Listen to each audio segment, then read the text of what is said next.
बहुत सारे बच्चों का ये सवाल था, बार बार कमेंट्स आ रही थी कि सर मुझे टाइम मैनेजमेंट कैसे करना है। बिल्कुल, टाइम मैनेजमेंट आज मैं कॉपी, पेपर और रिटन नोट्स के साथ बताने वाला हूं।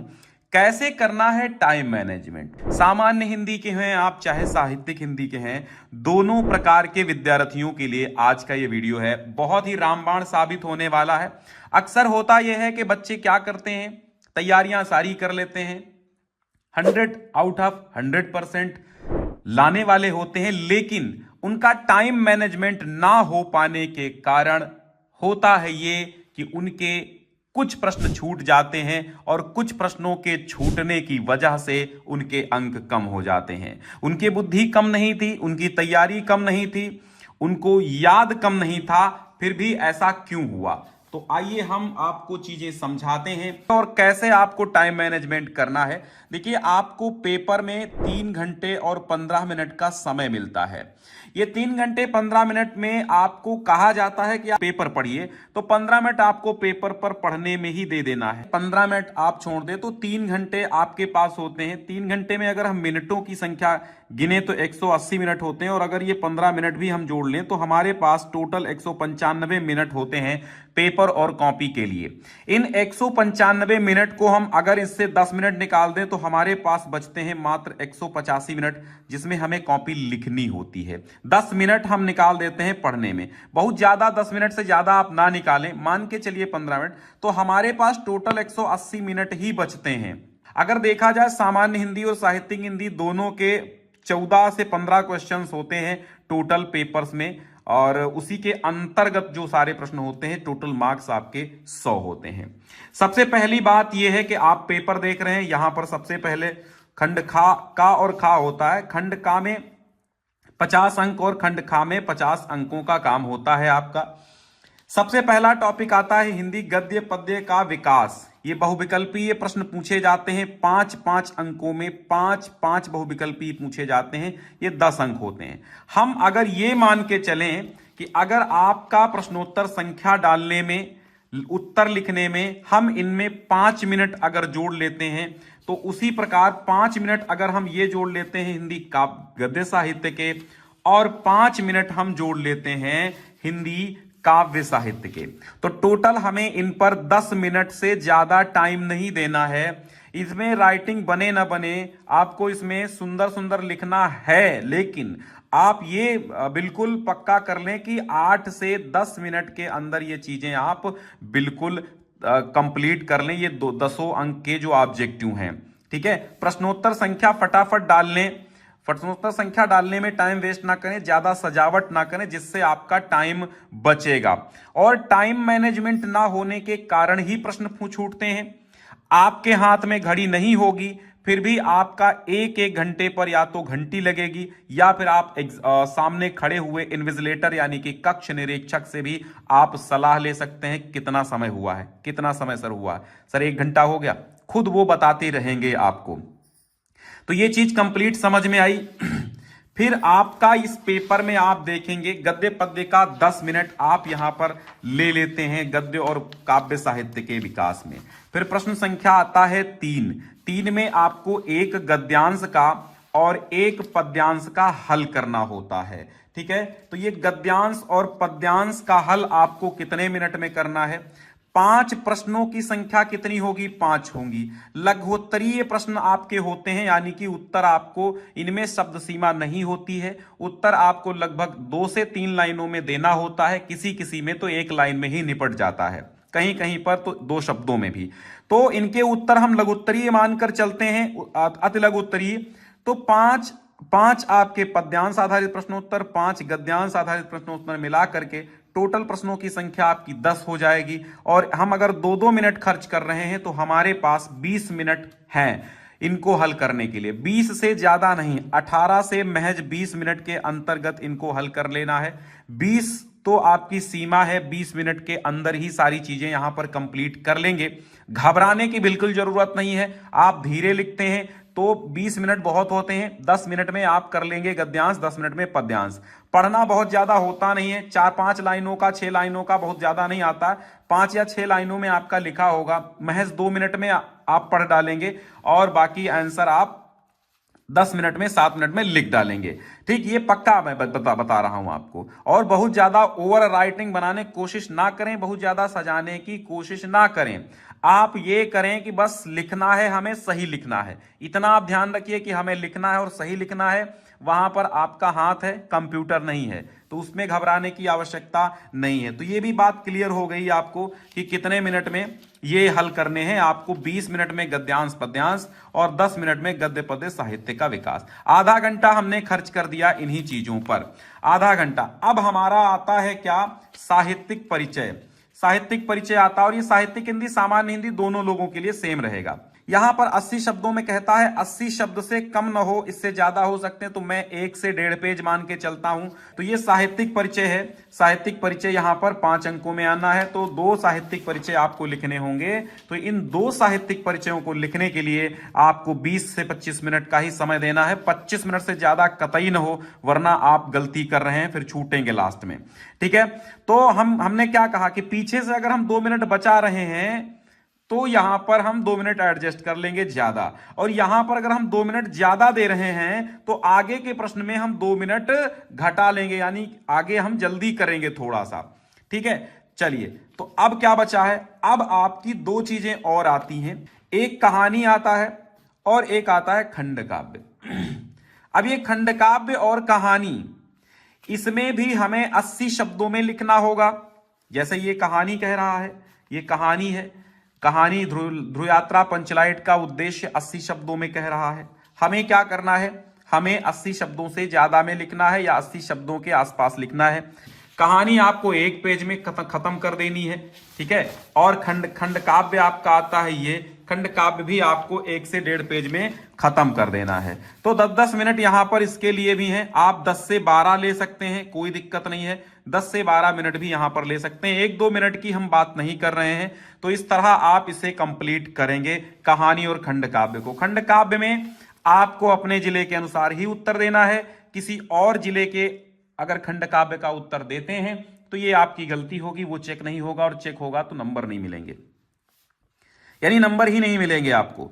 और यहां पर जो बच्चों का सवाल है तो सब में से एक एक करना नहीं भैया, आपके जिले में जो चलता है। सपोज दैट आपके जिले में सत्य की जीत चलता है, तो सत्य की जीत में 2 आएंगे, 2 में से कोई चाहे ऊपर वाला कर दो चाहे नीचे वाला कर दो। आगे चलते हैं और आगे हमारा आता है खंड खा। खंड खा में आता है एक संस्कृत अनुवाद और एक संस्कृत पद्यांश का और एक गद्यांश का अनुवाद आता है। प्रश्नों की संख्या मात्र एक ही है। संदर्भ में अगर हम 2 से 3 मिनट संदर्भ में देते हैं तो 7 मिनट में अनुवाद। टोटल मिनट हमारे 10-10 यहां पर हैं। आप यहां पर 9 मिनट से 9-10 मिनट में लिख देना है, 9 से 10 मिनट में लिख देना है ये। ठीक है, 10 से ऊपर ये अगर जाएगा तो दिक्कत, क्योंकि लंबा बहुत नहीं आता है, 4 से 5 लाइनों में ही आता है। क्योंकि बहुत लंबा अगर दिया जाएगा तो भाई बोर्ड वालों ने टाइम मैनेजमेंट भी तो बनाना है, तो बहुत लंबा नहीं देंगे। अगर बहुत लंबा देंगे तो आपका घाटा हो जाएगा, आपकी हानि होगी, लॉस होगा, अंक कटेंगे क्योंकि आपके प्रश्न छूटेंगे। तो यहां पर 10-10 मिनट में आपको संस्कृत गद्यांश का अनुवाद और पद्यांश का अनुवाद संदर्भ सहित कर लेना है। 2 अंकों का संदर्भ और 5 अंकों का अनुवाद मिला के 7 अंक यहां पर मिलने वाले हैं। ठीक है, 7 अंक मिलने वाले हैं, तो एक गद्यांश का और एक पद्यांश का करना है, 2-2 आएंगे। ठीक, ये बात खत्म करते हैं। यहां पर हम देख लेते हैं कहां पर कॉपी में है। थोड़ा सा राइटिंग ये जल्दबाजी में है, जल्दबाजी में कोई दिक्कत नहीं, ये इतने में ही हो गया। इतना तो आप 10 मिनट के अंदर लिख ही डालेंगे, कोई दिक्कत नहीं होगी। इसी तरह पद्यांश है, पद्यांश को भी आप 10 मिनट के अंदर खत्म कर देंगे। अपठित गद्यांश देखते हैं, अपठित गद्यांशों को देखते हैं कि कितने करना है। अपठित गद्यांश आया है। अपठित गद्यांशों को हमें ये लगता है कि अपठित गद्यांश को पढ़ने में भी टाइम जाएगा, तो हमने यहां पर 10, 5, 15 मिनट का टाइम दिया। 5 मिनट से 5-6 मिनट में आप पढ़ लेंगे तो 10 मिनट में तीनों प्रश्नों के उत्तर आप दे देंगे। इसलिए यहां पर हमने ये 15 मिनट का समय निर्धारित कर दिया है, तो ये 15 मिनट आप कंप्लीट कर लेंगे। ठीक है, ये 15 मिनट में आप कंप्लीट कर लेंगे एक अपठित गद्यांश को। ठीक, ये अपठित गद्यांश बहुत लंबा नहीं आएगा, चूंकि ये पेपर हमारा बनाया हुआ है तो मैनुअली इतना लंबा तो हो सकता है, तो इतना लंबा 5 से 7 मिनट में आप पढ़ लेंगे। और 3 ही प्रश्न देने हैं यहां पर, 5 नहीं, 3 प्रश्नों के उत्तर आपको देना होगा। ठीक है, फिर यहां पर बात आती है, यहां पर बात आएगी काहे की, आपके रसछंद अलंकारों की। रसछंद अलंकार साहित्यिक हिंदी और सामान्य हिंदी दोनों लोगों सबके लिए हैं।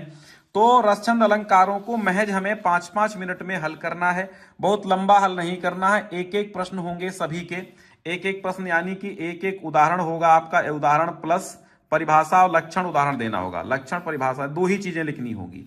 तो हमें 5 या 15 से हम 18 मिनट भी अगर मान लें तो 3 मिनट कहीं ना कहीं एडजस्टमेंट कर दीजिएगा। ठीक है, तो 15 से 18 मिनट के बीच में ये तीनों चीजें आपको कंप्लीट कर ही लेनी है, रस, छंद और अलंकार। व्याकरण में मुहावरे और लोकोक्तियां आती हैं, तो जिस समय मुहावरे लोकोक्तियां करेंगे सामान्य हिंदी वाले, तो इनको साहित्यिक वालों को संस्कृत प्रश्नोत्तर करने होते हैं दिग्दर्शिका के, यानी कि अनिवार्य संस्कृत के।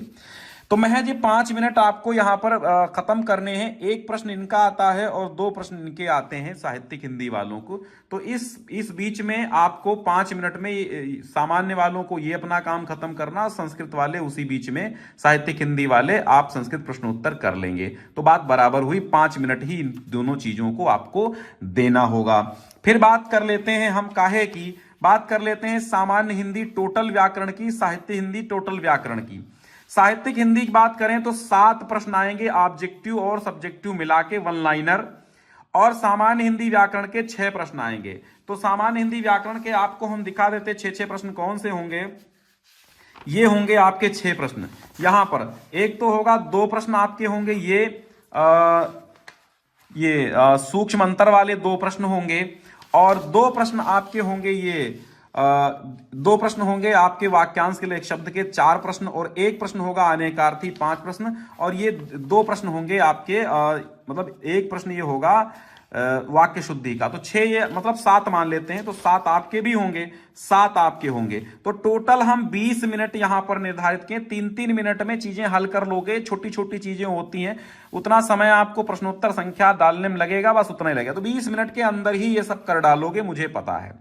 ठीक है, और या फिर आप ये मान के चलो 14-15 मिनट में भी इनको कर सकते हो, विशेष कोई दिक्कत नहीं है। बहुत, मैंने कहा प्रश्नोत्तर संख्या डालते समय बहुत उसको सजाओ नहीं, है ना, आप सजाओ नहीं। जैसे ये बच्चे ने क्या किया है, इस बच्चे ने बहुत लंबी पूंछ खींच दी है, यहां पर सजा दिया, तो ये लंबा करने में थोड़ा सा टाइम वेस्ट होगा। अपने को टाइम वेस्ट नहीं करना है, ठीक है, टाइम वेस्ट बिल्कुल नहीं करना है। अपने को काम देखना है, अपना पूरा समय मैं प्रबंधन करके काम करना है। ठीक है, तो अब ये इसके बाद आपका आता है एक पत्र लेखन। ये साहित्यिक हिंदी वालों को इस बार आएगा 8 अंक में, और सामान्य वालों को तो आता ही था 6 अंक में। तो टोटल मैं मान लेता हूं 15 मिनट इनमें देना है। इससे ऊपर आपको पत्र लेखन में समय नहीं देना है। 15 मिनट अगर आप इधर ज्यादा टाइम देते हैं तो आपका निबंध में कम हो जाएगा समय। ठीक है, क्योंकि निबंध को आपको 25 से लेकर के 30 मिनट आपको देने ही देने हैं। और हमेशा याद रखना, निबंध लास्ट में ही लिखना, निबंध लास्ट में लिखना। और ये कभी भी लिख सकते हो सीरियल से भी, निबंध हमेशा लास्ट में ही लिखें, क्योंकि निबंध में सर्वाधिक टाइम लगता है। पूरी कॉपी में जितना टाइम लगता है बड़े बड़े प्रश्नों में, सबसे ज्यादा बड़े प्रश्न, ये सबसे बड़ा प्रश्न हम मानते हैं, तो इसमें 25 से 30 मिनट आपको देना ही देना है। यानी मान के चलिए 2.5 घंटे में सारी कॉपी करनी है, तो आधा घंटा आपको लास्ट का निबंध लेखन में देना है। निबंध कहीं पर भी आए, लेकिन लिखना आपको लास्ट में ही है। मैंने, अब आप कहेंगे कि सर आप कहते हैं कि क्रमबद्ध तरीके से लिखिए, तो क्रमबद्धता तो अपनाएंगे आप, लेकिन निबंध को सबसे लास्ट में रखेंगे, क्योंकि हम कहते हैं कि निबंध तो आपका 9 अंकों का है, मान लेते हैं।